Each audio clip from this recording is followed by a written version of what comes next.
Okay.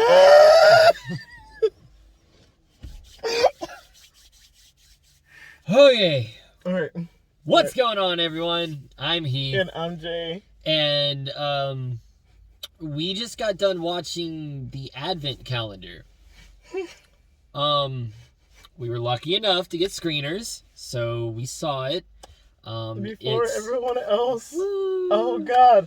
Okay. It's exclusively coming out December 2nd to Shudder. To Shudder. So shout out to Shudder for giving us the screeners. Thank you. That's Thank awesome. you.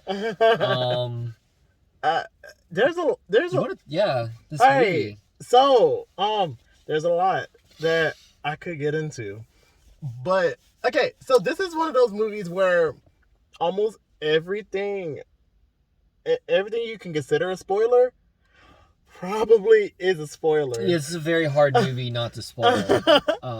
Like, I think so obviously it's about an advent calendar, right? Yeah, the basic premise is this, what was her name? Eva, yeah. Eva, is a paraplegic, recent paraplegic. I think it was like 3 years. Yeah. She used to be a dancer. Her friend comes home for the holidays. And, it's her birthday. Yes. So, yeah, the day is her birthday. So, her friend, Sophie, she's like, hey, girl. Hey, I came in just so you can see you for the holidays, in French, because it's a French movie. It's a French film. And oh my God. It takes place in Belgium. I think it's shot in Belgium. And honestly, it's like, yeah, I think so. Yeah, it takes place in Belgium, so I think that's how. I don't think they ever established it. They established that Munich is close because that's where her friend's coming from, is Munich. Yeah, but anyway, on her birthday, she gets an advent calendar, and some wild things happen. So her birthday is December the 3rd. Mm-hmm. So she opens up the first day.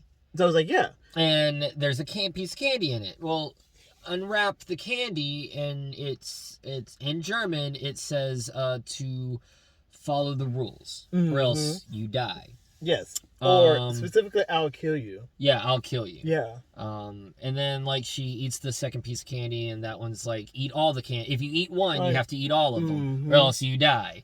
If you dump me, you die. It just keeps going from there. Stuff kind of like that. There's 3 rules I think you have to follow. There's 3 rules you have to follow. And then after the 3 rules, it progressively gets more wild.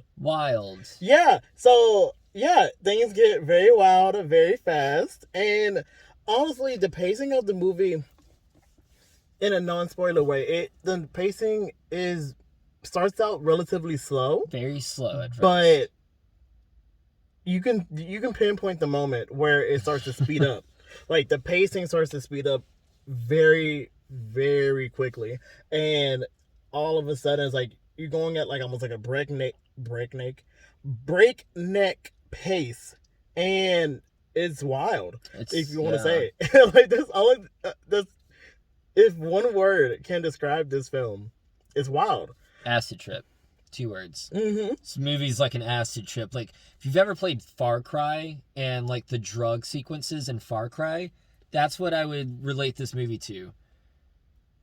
Man, there's just so much about this film that is spoiler territory. Yeah, it's hard to talk about without getting into spoilers. So I'll just talk about the things I liked. Okay. Yeah. The story itself is very ambiguous. You kind of have to think for yourself what's going on, and it's almost like a detective sleuth thing, because she's trying to figure out what's going on. So in the meantime, while she's trying to figure it out, you as the audience are trying to figure it out, and you kind of get bits and pieces here and there. So you have to understand what this advent calendar is wanting out of you, what it's doing, what the final outcome is.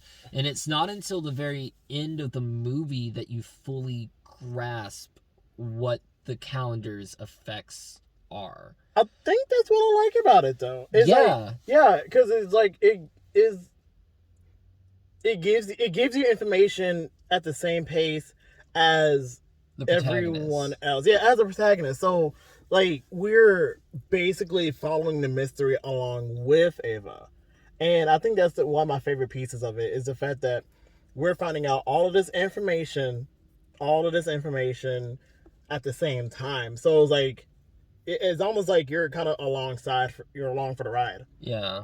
Another thing I really liked about this movie was the color. It had some very stark, like, green, reds, and purples. And it's very neon, almost like cyberpunky colors, but the setting is very rural Europe. Like, they're in the city, but they're also very close to, like, the middle of nowhere. But the color, so it's a contrast with when the colors come in, and so I thought that was really cool. Like I said, there's a lot of sequences in it that remind me of Far Cry. It's very acid trip inducing. There's moments where like Ava is perfectly framed, but everything behind her is almost like in a very trippy. It's like she's underwater. Everything else is like a wave. I think if you're like an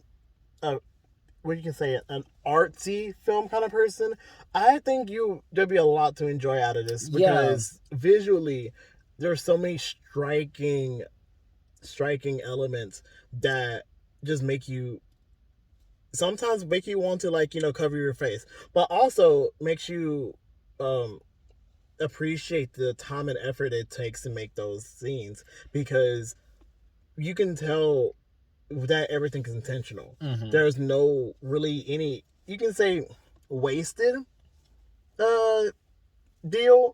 effect, wasted anything in this movie. Well, it's not effect heavy. I think a lot of that may have had to do with like limited budget. Because you can tell it's not a expensively shot movie. It seems very independent, almost like a student film, but that's not to its detriment. That's actually, to me, it's impressive that it feels like a student film, but also it's very good. It's good. I like this movie a lot, actually. Another thing I really liked was Ava. What was her name? Purcell? Dude, I'm gonna have you, because I will butcher this. Eva Purcell is, I want to say... No, the actress. The actress name. I'm not really good at French at all. Eugenie Deron. I am so sorry. Yes, but that is the closest thing. She was amazing. She was very good. Oh yes, like she has so she's in this like depressive slump in the beginning of the movie, and you can tell that with the face. She has these moments where like she likes this guy. And she's like this awkward, nervous, I like him, but I'm a paraplegic, so he's not gonna like me. And you can see that on her face. There's moments where like she's angry. There's moments where she is getting almost like dependent on the advent calendar, where she's almost crazy about it. And she gets this wild look in her eyes. Just every range of emotion she pulled from her face. I feel like it basically went from what people thought Kristen Stewart was in Twilight to just showing who do you think is a good American comparison to how much range she showed? Because she showed a lot of range, and that's just not really seen. And it's just with her facial expressions alone, like. You can't, like, for us, it's easy for us to tell good acting and bad acting just by speech patterns. When it comes to, like, foreign films, it's a little more difficult. I almost find myself saying the acting is really good in a foreign film, even if it may just be the fact that they're speaking a foreign language and I don't know any better. But just from her facial expressions, phenomenal. Knocked it out of the park. You can tell that it's a little bit more nuanced than it has a lot more nuance than you would think coming from a movie called The Advent Calendar. Yeah. Which the Advent Calendar, people know what they are, so it kind of gives a little bit about like what you are going to somewhat expect, but not in the ways that you really think. No. And the director / writer, he wrote it and directed. Patrick Reidermont. Patrick, either Reidermont or Riedemont, but one of the two. That guy, he did really good. Again, it's a simple plot that has some complex writing. Like, the plot itself is very simple, but the way it is executed makes it seem more complex than it probably the initial summary is. Like, if you were given an elevator pitch of this movie, you'd be like, that there's not an audience for this because it's just such a basic horror film. But when you watch this movie, you realize how much time and effort he put into crafting something simple into something a little more artistic. I like this a lot, actually. I was not I thought, because I think the last good Shudder exclusive film I saw, which has been a while, but the last good one? Yeah. Tigers Are Not Afraid. That's a really good one. And have you seen One Cut of the Dead? Honestly, not even gonna lie, I don't really fuck with Shudder like that. Okay. Like, I usually don't do Shudder because, like, nothing it really interests me on there. Well, yeah, I mean, before we started doing this, you weren't really into horror. At least not to the extent where I am now. But One Cut of the Dead and Tigers Are Not Afraid, those were two really good ones, but I just hadn't really been interested. And we got the screener for this one, and then I was like, okay, whatever, we'll check it out. No expectations. And I'm so glad I went into it with no expectations, because this was very, very good. I think what I really have to get into the mindset of thinking is that I have to take my American cinema critic expectations and throw that out the window, because foreign films usually follow more of their own drum. They march to the beat of their own drum. Yeah. There's more nuance that we could probably never pick up on, maybe due to cultural differences, language barriers, even though the what was I about to say? The subtitle translation, I felt like gave enough of a nuance for us to be able to understand what's going on top of what they're saying. So it's just a very nuanced thing that I think that we usually don't have in America, unless we're very artsy or something like that, or more of a very like complex independent kind of feel. But I think that's what I like about the foreign films. And not gonna lie, I didn't think much of this, considering it's a French film, but it feels like a lot of French cinema has always given more. They always gave more. And it harks back to like French New Wave, where they just literally just did whatever they wanted. And I kind of get teensy feelings of that in this film, especially from just the concept alone and how the concept is executed. So good, kudos. Good job. Good soup. Good soup, as they say. What would you give this as a rating? I'm going back and forth on a 3.5 and a 4. Like, I want to see if I'm ever interested in watching it again. If I'm ever interested in watching it again, it's probably going to be a 4. But if it's just one of those films, I don't know, like, it was good. I really enjoyed it. And just sitting there at the end with the credits rolling, and like me and you said absolutely nothing to each other. We were just kind of sitting there with just sitting there in our own thoughts, trying to collect them. I enjoy that. I love movies that do that to me. So I don't know. I really liked it. So right now I'm gonna say a 4, probably.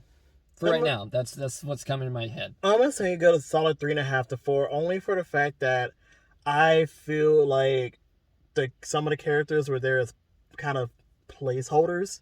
You'll see what I mean once you watch. You see what I mean. But it feels like it basically turns into a character study about Eva, which I'm kind of okay with. Especially with the actress. If the actress wasn't as good as she was, it probably wouldn't be as. I probably wouldn't just think anything else of this film, but it's like, oh, okay, it's a thing. But she delivered. So check it out, Shudder, December 2nd. Just check it out. Yeah, it releases exclusively on Shudder on December 2nd. Yeah, so it's one of those movies you got to watch for yourself. I mean, I hate to say it, like. We can't spoil it because we want you to go watch it, but it's hard to talk about without spoiling. So all you really have to do, is watch it and then come back to this video. Yeah. Or let us know on all of our social medias what you think. Yeah. On Twitter, on Facebook, on Instagram, even on Letterboxd. Just let us know what you think, and whenever you watch it, come back to us and we'll have a conversation. Yeah.